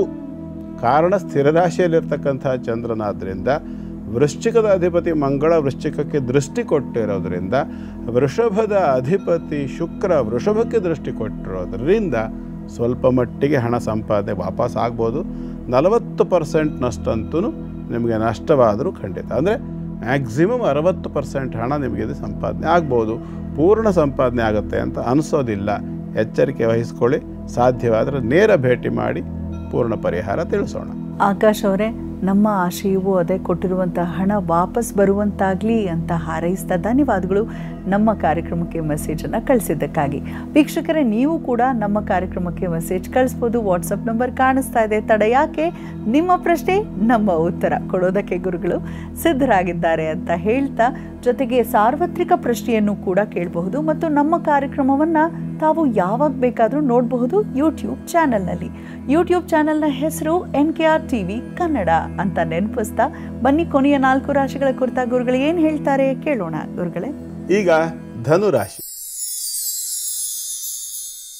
ಧನುರಾಶಿಯವರಿಗೆ ಇವತ್ತು ಸ್ವಲ್ಪ ಮಟ್ಟಿಗೆ ಬೇಸರದ ದಿನ. ಕಾರಣ ಭಯ. ಅಷ್ಟಮ ಅಂದರೆ ಯಾವುದೋ ಒಂದು ಅನೂಹ್ಯವಾಗಿರತಕ್ಕಂಥ ಭಯ, ಅಂದರೆ ಕಾರಣವಿಲ್ಲದ ಭಯ. ಅಷ್ಟಮಾಧಿಪತಿ ಚಂದ್ರ ಚತುರ್ಥದಲ್ಲಿ ಶನೈಶ್ಚರನ ಜೊತೆಗೆ ಕೂತಿರ್ತಕ್ಕಂಥದ್ದು. ಈ ಪ್ರೇತಾದಿ ಭಯವನ್ನು ಕೆಲವರು ನೋಡಬಹುದು. ಯಾರಿಗೆ ಡಿಪ್ರೆಷನ್ ಇತ್ಯಾದಿಗಳಿರ್ತದೆಯಲ್ಲ, ಅಂಥವರಿಗೆ ಕೂಡ ಈ ಒಂದು ಭಯ ಅಂತಕ್ಕಂಥದ್ದು ಇವತ್ತು ಕಾಡುವಂಥ ಸಾಧ್ಯತೆ ಇದೆ.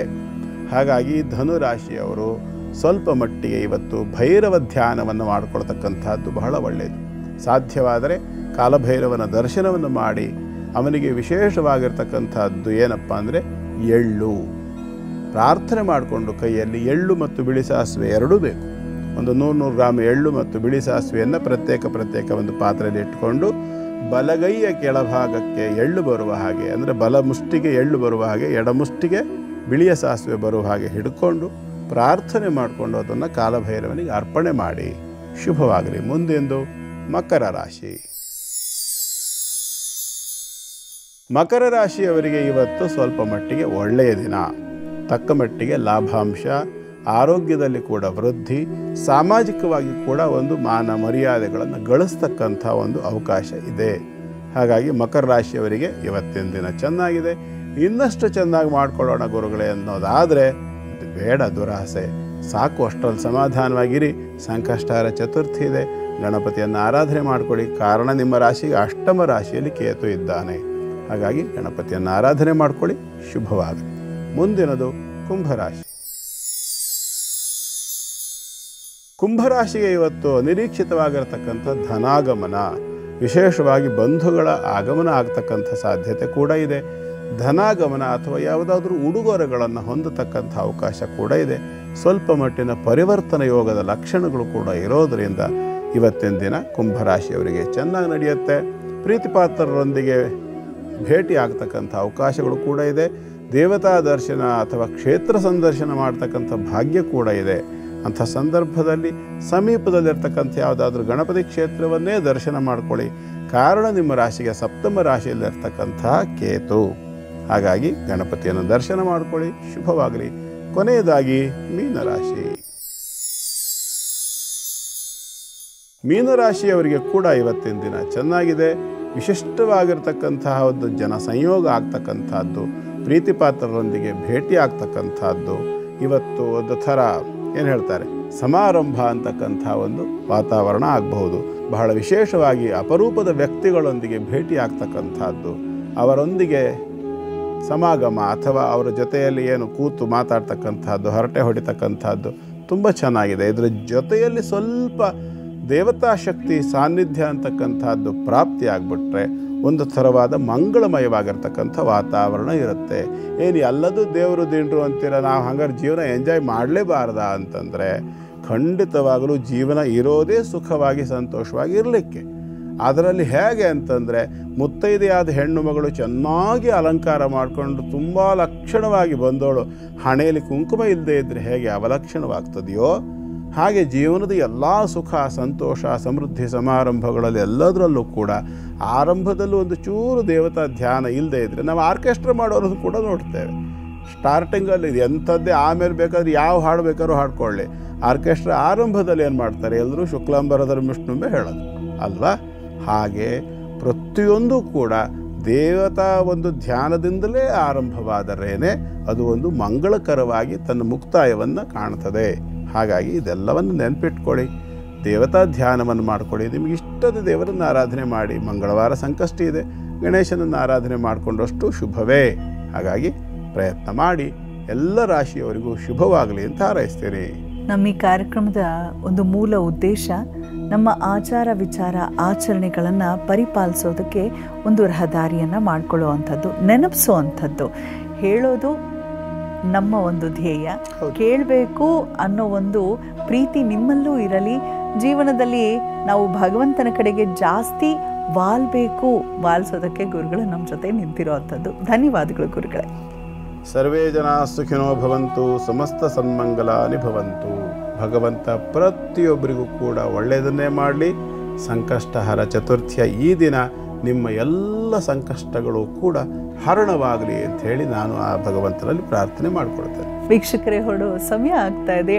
ಅಣುವಿನಲ್ಲೂ ಕನ್ನಡತನವನ್ನು ಬಿತ್ತರಿಸ್ತಾ ನಿಮ್ಮೆಲ್ಲರ ಮನಸ್ಸನ್ನ ಗೆಲ್ತಿರುವಂತಹ NKR ವಾಹಿನಿಯನ್ನ ನೋಡ್ತಾ ಇರಿ. ಮತ್ತೆ ಸಿಗ್ತೀವಿ ಧರ್ಮ ಜ್ಯೋತಿಯ ಮತ್ತೊಂದು ಕಾರ್ಯಕ್ರಮದಲ್ಲಿ. ಹೋಗ್ಬರೋದಾ? ನಮಸ್ಕಾರ.